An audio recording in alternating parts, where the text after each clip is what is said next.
आज है हमारे पास 500 mm का स्क्वायर और 500 mm का डायामीटर को काट सके ऐसा बैंडसो मशीन।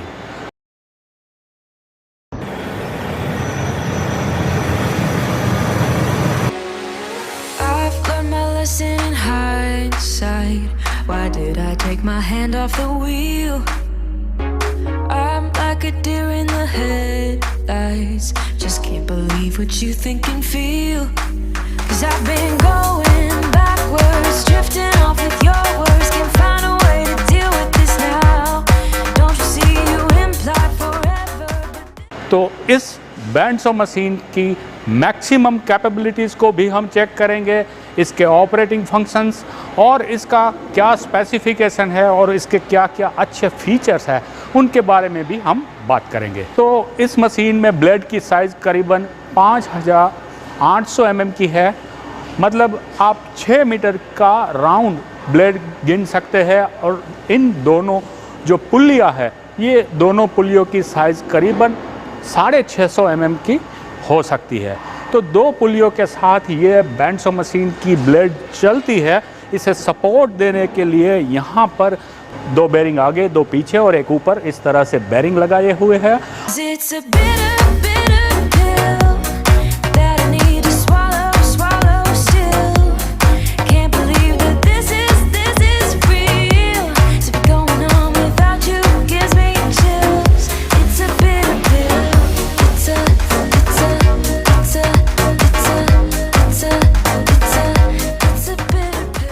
ये दोनों जो आर्म है, ये आर्म को स्लाइड करने के लिए यहाँ पे जो ये गाइडवे दिया हुआ है, इसे ग्राइंडिंग करने के बाद हार्ड क्रोम करके आपके लिए दिया गया है।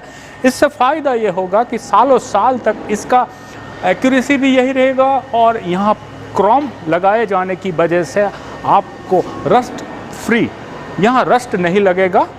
इसी तरह ये जो नीचे का जो वाइस है, इस वाइस के जो दोनों जो है वो जिस चीज़ के ऊपर स्लाइड करते हैं वो भी हार्ड क्रोम किए हुए गाइडवेज है। और ये जो प्लेट है दोनों, ये हार्ड, मतलब इसे ग्राइंडिंग से पहले हार्डनिंग किया हुआ है। तो हार्डनिंग करने के बाद प्रिसीजन ग्राइंड करके उसके ऊपर हार्ड क्रोम लगाया गया है, तो सालों साल तक इसके ऊपर रस्ट भी ना लगे और इसका एक्यूरेसी भी वही का वही आपको मिले।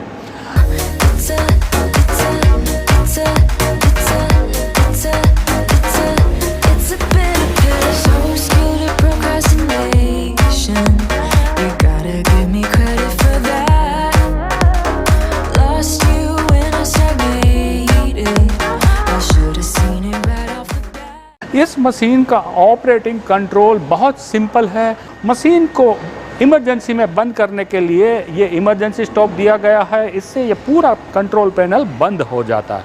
और ख़ास बात जो है इसकी वो ये है कि ब्लेड को रन करने के लिए यहाँ पे VFD दिया हुआ है। इस VFD का मैक्सिमम जो स्पीड है वो करीबन 40 मीटर पर मिनट है, लेकिन बड़े बैंडसो मशीन में ज़्यादातर लो स्पीड की ही ज़रूरत होती है। तो ये ब्लेड का स्पीड मैंने आपको बताया।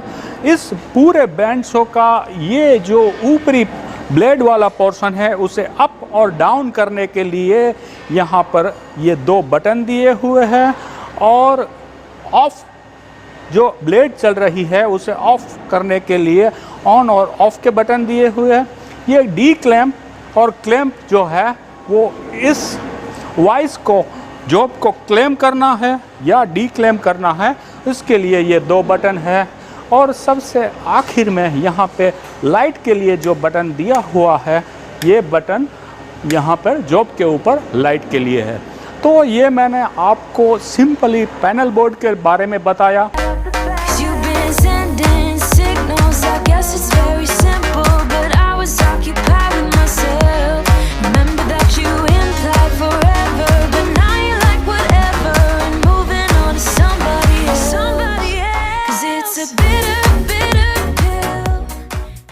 अब मैं इसके कुछ और ऑपरेटिंग कंट्रोल जो फीचर इसके अंदर दिए हुए हैं उन सब की बात भी मैं करूंगा।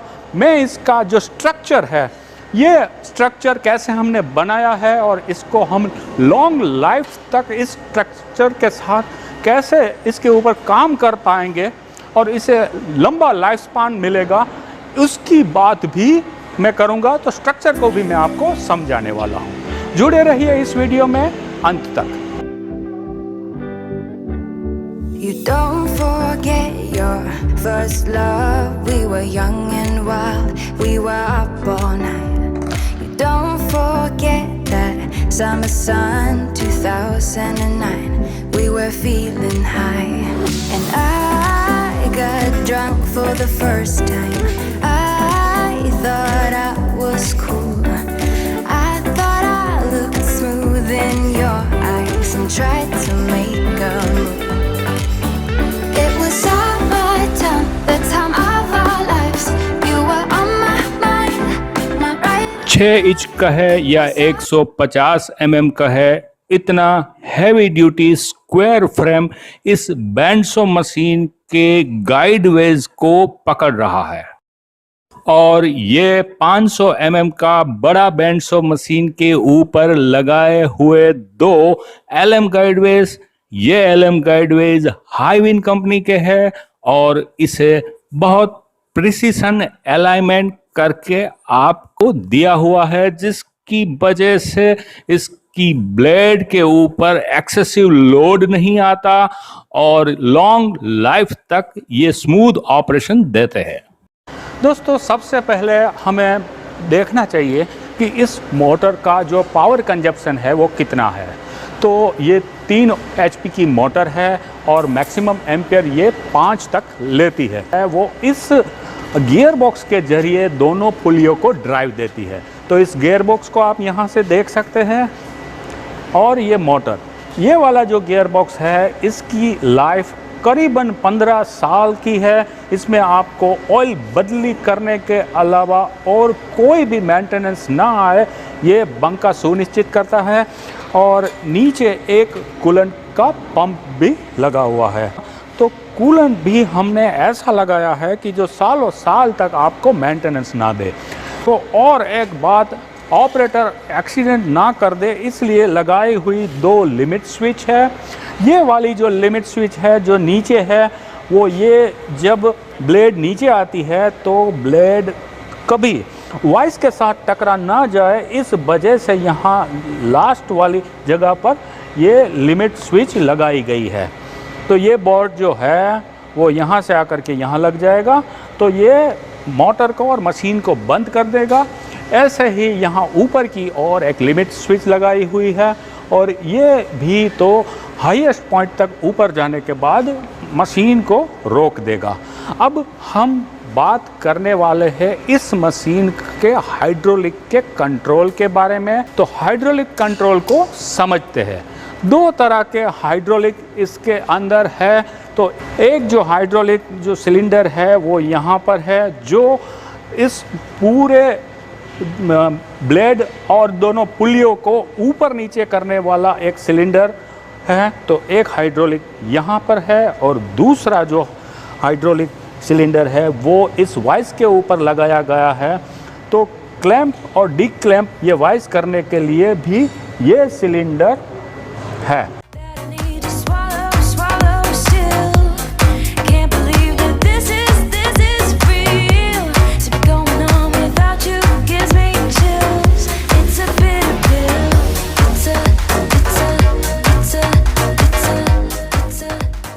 तो इस दोनों सिलेंडर को हम इस हाइड्रोलिक कंट्रोल से कंट्रोल करते हैं।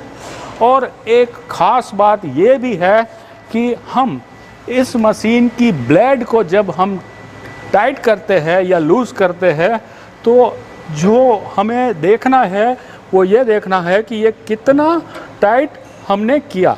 क्योंकि अगर ऑपरेटर ओवर टाइट कर देगा या लूज़ रख देगा तो हमारे मशीन की ब्लेड टूट जाने का चांस है। तो यहाँ पे एक गेज दिया हुआ है। इस गेज से हम ये सुनिश्चित करते हैं कि ब्लेड के ऊपर बना हुआ टेंशन फोर्स सही है या नहीं। और अब बारी है इस हाइड्रोलिक कंट्रोल को समझने की। ये एक फ्लो वाल्व है, तो फ्लो वाल्व जो है वो एक काम करता है कि जो पूरी जो ये वाली स्लाइड ऊपर नीचे होती है उसके स्पीड को कंट्रोल करता है। तो एक ये है और बाकी तामझाम यहाँ नीचे है। मैं आपको सब कुछ बताने वाला हूँ, कौन सी कंपनी के ये वाल्व है, कौन सी कंपनी का ये फ्लो मीटर है और कितनी बड़ी मोटर इस हाइड्रोलिक सिस्टम को चलाने के लिए हमने लगाई हुई है। तो जुड़े रहिए इस वीडियो में अंत तक।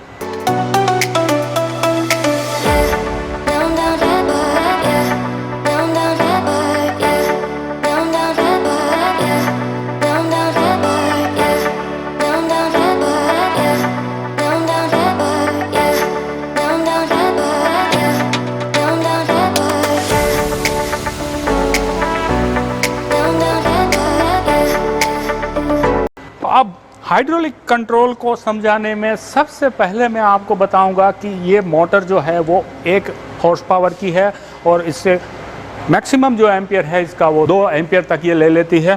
तो ये 1 एचपी की मोटर और यहाँ पर जो डायरेक्शन वाल्व लगे हुए हैं ये सभी रेक्सट्रो कंपनी के हैं। तो यहाँ आप इस वाल्व के ऊपर ब्रांडिंग देख सकते हैं। यहाँ इसे कंट्रोल करने के लिए कुछ इलेक्ट्रिक स्विचेस लगाई हुई है। ये फ्लो कंट्रोल वाल्व है और इसके अंदर एक ये वाला जो पायलट ऑपरेटेड वाल्व है ये किस काम के लिए है ये भी मैं आपको समझाऊंगा। यहाँ पर 2 बातें हैं। ब्लेड को टूट जाने की वजह 2 तरह के से हो सकती है। एक तो होती है कि ये वाली ब्लेड के ऊपर जो टेंशन है वो हमें यहाँ पर मीटर में प्रेशर रखना चाहिए 40 से 50।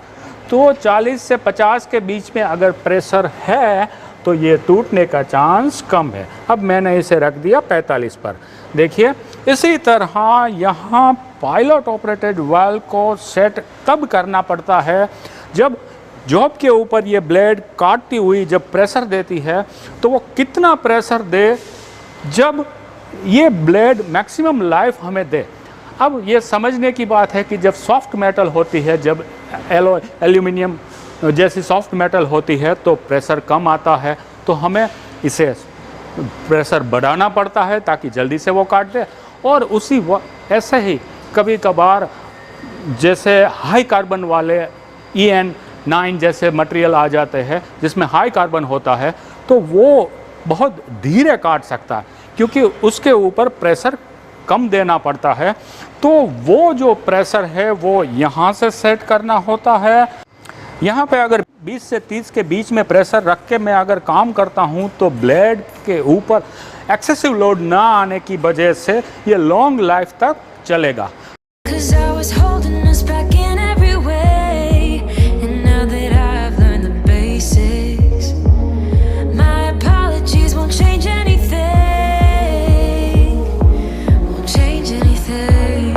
तो कुछ बातें मैंने बताई, वाल्व किस कंपनी के हैं, ये वाल्व किस प्रेशर पे सेट करके हमें चलाने चाहिए, मोटर कितना हॉर्स पावर का है और ये मैक्सिमम एम्पियर कितना लेता है। और सबसे अच्छी बात इस हाइड्रोलिक सिस्टम की ये है कि हमने इसे आपकी हाइट के ऊपर ओपन रखा है। इसकी वजह से आप लीकेज या कभी मेंटेनेंस करना हो तो इसे आसानी से मेंटेन किया जा सकता है। इसकी सभी पाइप्स भी ओपन है तो यहाँ आप लीकेज को तुरंत ब्लॉक कर सकते हैं। ये आपका मेंटेनेंस इजी कर देगा। तो ये सब सुनिश्चित करने के बाद मैं आपको एक और इसकी खास बात लिमिट स्विच में दिखाने वाला हूँ। अब समझ लो कई बार हमें छोटे जॉब भी काटने होते हैं इस बड़े मशीन में, तो छोटे जॉब जब हम काट रहे हैं तो ये वाला जो पोर्शन है उसे ऑपरेटर कई बार खोल देता है और इसका अलाइनमेंट बिगड़ जाता है और ये ब्लेड भी टूट जाता है। तो इससे बचने के लिए मैंने यहाँ पर क्या काम किया है,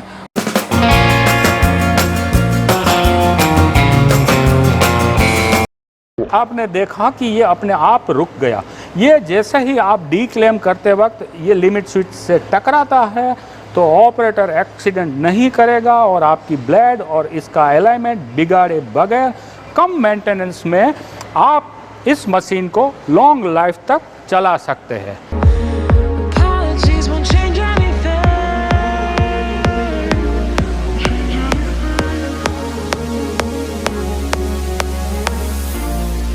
'Cause it's a bitter, bitter pill that I need to swallow, swallow still. इस मशीन में दोनों कवर ओपन करने के बाद आपको ये ब्लेड जिस पुल्लियों के ऊपर चल रहा है उसका मैकेनिज्म आपको दिख रहा है। ये दोनों पुलिया जो है ये करीबन 650 mm की है, ये मैंने आपको आगे ही बताया। लेकिन कई बार ब्लेड की मेंटेनेंस जो हमारे यूज़र भाइयों को, कस्टमर को परेशान करती है, तो उसका एक जुगाड़ मैं आपको दिखा रहा हूँ। यहाँ पे हमने एक सपोर्ट दिया हुआ है। ये सपोर्ट यहाँ से आकर के यहाँ पर जो बेरिंग्स है उसे एक्स्ट्रा सपोर्ट देता है और एडजस्टमेंट के लिए यहाँ पे बोर्ड भी दिए हुए हैं, तो इसे आप एडजस्ट भी कर सकते हैं। तो इस ब्लेड को लॉन्ग लाइफ तक चलाने के लिए यहाँ पे कुछ कूलेंट, ये कूलेंट यहाँ पर भी है, ये वाले बेरिंग्स, ये क्लीनिंग ब्रश और सबसे इम्पोर्टेंट बात, दोनों पुलियों को चलाने के लिए यहाँ पर दिया हुआ ऐसा सपोर्ट, ये हमारी ब्लेड को लॉन्ग लाइफ देते हैं।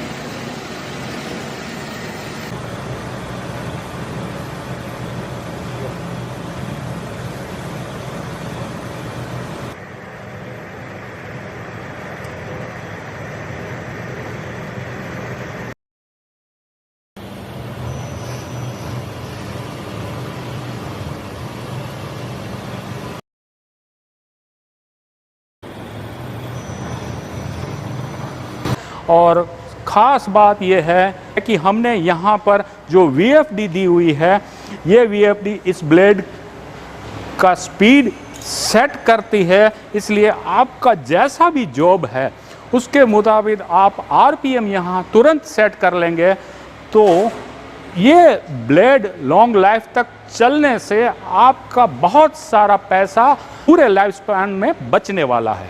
तो कस्टमर के फ़ायदे की जो भी बात थी वो मैंने इस वीडियो में बताई। वीडियो के डिस्क्रिप्शन में जाकर के आप इस मशीन का प्राइस भी देख सकते हैं और हमारी वेबसाइट की लिंक है, वहां पर जाकर के आप हमारे सेल्स इंजीनियर से ज़्यादा इंफॉर्मेशन लेकर के बात भी कर सकते हैं। Thank you very much. आप मेरे इस वीडियो में यहाँ तक जुड़े रहे।